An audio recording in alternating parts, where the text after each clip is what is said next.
કચ્છી ગુજરાતી સરિતામાના ચેનલમાં આપણું હાર્દિક સ્વાગત છે। આજે આપણે નવો એક મસ્ત મજાનો નાસ્તો બનાવશું। આપણે એમ થાય કે રોજ રોજ શું બનાવશું। હમણાં મારી થોડી તબિયત બરાબર નથી, તેથી હું તમને મારી રેસીપી શેર કરી શકતી નથી, તેથી હું માફી ચાહું છું। હજી થોડી નરમ ગરમ છે, તો આજે આ આપણે નવી વાનગી બનાવશું, નાસ્તો બનાવશું। એનું નામ તમે આપજો, હું પણ નામ આપીશ। તો પહેલાં આપણે એના માટે એક આ મોટા વાસણમાં આ લીલા ધાણા કટ કરેલા છે એ આપણે એડ કરશું, બરાબર। આ લીલી મરચી કટ કરેલી, તમે જે પ્રમાણે ખાતા હો તીખું એ પ્રમાણે તમે એડ કરી શકો છો। એક ચમચી આ તલ, એક ચમચી આ વરિયાળી, અને એક ચમચી જેટલા ચીલી ફ્લેક્સ એટલે કૂટેલા મરચાં। આ 8-10 લસણની કળી છે, ઝીણી ઝીણી કટ કરેલી છે, તે અંદર આપણે એડ કરશું। અને આ આદુની છીણ છે।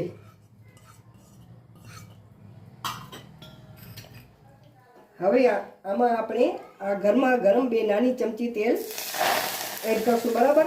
ને એને બરાબર આપણે આ મિક્સ કરી લઈશું। હવે એમાં એક આ નાનું બટકું કાકડીનું કાપેલું અંદર એડ કરશું, બરાબર। આ ગાજર, આ ડુંગળી નાની ઝીણી સમારેલી, આ ટમેટું, અને આ દૂધીનું છીણ આપણે અંદર એડ કરી દઈશું। તમે અંદર મનગમતા તમે શાકભાજી તમને ગમતા હોય તમે એડ કરી શકો છો, ન ગમે તો તમે સ્કીપ કરી શકો છો। 1 વાટકી જેટલો આ ઘઉંનો લોટ, બરાબર। અડધી વાટકી આ બાજરો અને જુવારનો લોટ છે। અડધીથી ઓછો ચણાનો લોટ, અને અડધીથી ઓછો એટલે 5 વાટકી જેટલો ચોખાનો લોટ, અને એટલા જ પ્રમાણમાં સોજી એટલે રવો। હવે એમાં આપણે આ પોણી વાટકી જેટલી આ દહીં એડ કરી અને બરાબર આપણે એને મિક્સ કરી લઈએ। આપણે પહેલાં આપણે હાથથી જ મિક્સ કરશું, કેમ કે આ શાકભાજીમાં બધું પાણી હોય એટલે પાણી બધું અંદર શોષાઈ જાય, પછી જોઈતા પ્રમાણે અંદર આપણે પાણી એડ કરશું। આ બધું મિક્સ થઈ ગયું છે ને મને તપેલી નાની પડી એટલે આ મોટી તપેલીમાં બધું એડ કર્યું છે, બરાબર। આમાં હવે આપણે જોઈતા પ્રમાણમાં એમાં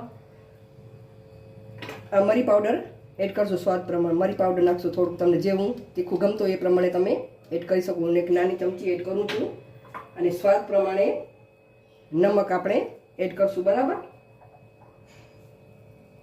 હવે આમાં જોઈએ એ પ્રમાણે હવે આપણે થોડું થોડું પાણી એડ કરશું। એક ધારે આપણે પાણી વધારે એડ નથી કરવાનું।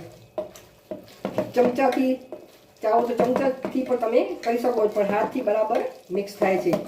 એને વધારે પતલું પણ નથી બનાવવાનું, મીડિયમ થીક જેવું બનાવવાનું છે। આવી રીતે આપણે કરી લઈશું। આમ થોડું થોડું પાણી એડ કરશું, હજી થોડુંક પાણી આપણે એડ કરીએ।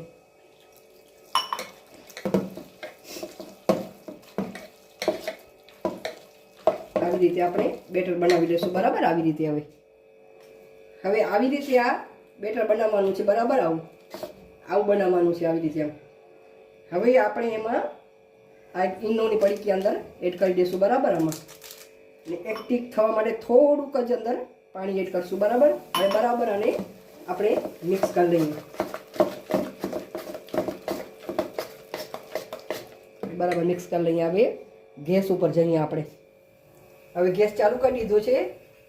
આ નોનસ્ટિકમાં જ બનાવવાનું, બરાબર। નોનસ્ટિકમાં સરસ થાય। તો હવે આપણું આ નોનસ્ટિક પેન ગરમ થઈ ગયું છે, તો થોડુંક એક તેલ એડ કરશું, બરાબર। 1 ચમચ જેટલું જ। આ ઓછા તેલમાં બની જાય છે, વધારે તેલની આમાં જરૂર પડતી નથી। હવે એને આપણે ગરમ થવા દઈએ। હવે એમાં આપણે નાખશું રાઈ, આ જીરો, આ મરચાંના કટકા, અને આ મીઠું લીમડું, બરાબર। હવે આપણે આ બધું મિશ્રણ છે એ અંદર એડ કરી લઈએ। મિશ્રણ નાખો ત્યારે તાપ ધીમું રાખવાનું, ફૂલ નહીં રાખવાનું। આવી રીતે બધું એડ કરી દઈએ આપણે પાથરી દઈએ આમ.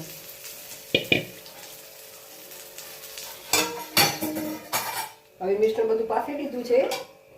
એના ઉપર આપણે થોડા તલ એડ કરશું, બરાબર? આવી રીતે આમ. હવે એને મીડિયમ તાપે આપણે 5 મિનિટ સુધી શેકાવા દઈશું. મીડિયમ તાપ રાખવાનું, ફૂલ નહીં રાખવાનું, સાવ ધીમું નહીં રાખવાનું, મીડિયમ તાપ રાખવાનું. હવે 5 મિનિટ આપણે શેકાવા દઈએ. હવે 5 મિનિટ જેટલો સમય થઈ ગયો છે. આપણે જોઈ લઈએ, શેકાઈ ગયું છે ઉપરથી, આમ કોરું કોરું થઈ ગયું છે. તો આપણે હવે થોડી વાર ગેસ બંધ કરી નાખશું ને આવી રીતે આમ થાળી રાખી ને આપણે આમ પલટાવશું, બરાબર? આ જોઈ શકો છો કેવો મસ્ત મજાનો બનીને તૈયાર થઈ ગયો છે. હવે પાછો આપણે ગેસ ચાલુ કરશું, બરાબર? હવે પાછું થોડુંક આપણે અંદર તેલ એડ કરશું, બરાબર? આવી રીતે. હવે આને આ બાજુ રાખી અને એને પણ 4 મિનિટ માટે આપણે શેકાવા દઈએ, બરાબર? આને હવે આપણે ચેક કરી લઈએ ને ગેસની ફ્લેમ બંધ કરી દઈએ. આ જ્યાં સુધી શેકાય ત્યાં સુધી મેં બાજરાનો રોટલો પણ બનાવી લીધો બાજુમાં. હવે આપણું બનીને તૈયાર થઈ ગયું છે. આપણે ડીશમાં કાઢી લઈએ. હવે આપણું આ મસાલા કેક નામ આપશું. મસાલા કેક બનીને તૈયાર થઈ ગયું છે. તો આપણે એના કટ લગાવી દઈશું, બરાબર? આવી રીતે આમ.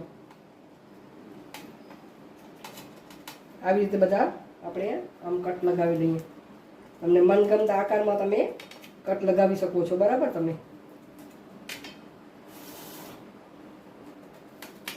આ ટેસ્ટમાં બહુ સારું લાગે છે અને ઓછા તેલમાં બની જાય છે, બરાબર? ને અંદર બધી શાકભાજી અંદર હોય છે, ત્યાં હેલ્ધી નાસ્તો છે. હવે આપણા કટ લાગી ગયા છે. હવે આપણા બધા કટ લાગી ગયા છે. તો આપણે ડીશમાં સર્વ કરશું.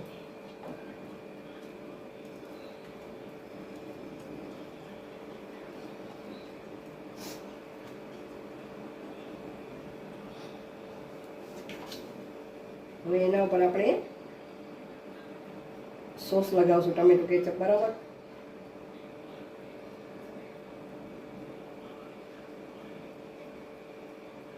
તમે ગમે એ મનગમતી ચટણી જોડે પણ તમે એન્જોય કરી શકો છો. તો આપણું આ મસાલા કેક બનીને તૈયાર છે. ફટાફટ બની જાય છે અને હેલ્ધી નાસ્તો છે, બરાબર? બધા તમને મનગમતા શાકભાજીનો ઉપયોગ કરી શકો છો. તમે બધા લોટનો પણ અંદર ઉપયોગ કરી શકો છો અને ફટાફટ બની જાય છે. એમ થાય ક્યારેક આપણે શું બનાવીએ નાસ્તામાં, તો આપણે આ બનાવી શકીએ છીએ. અને ઠંડુ થઈ ગયા પછી પણ તમે ફરીથી એને ગરમ કરીને ખાઈ શકો છો. અને મારી રેસીપી ગમે તો લાઈક કરજો, શેર કરજો, કોમેન્ટ કરજો અને મારા ચેનલને જરૂરથી સબસ્ક્રાઈબ કરજો. આભાર તમારો.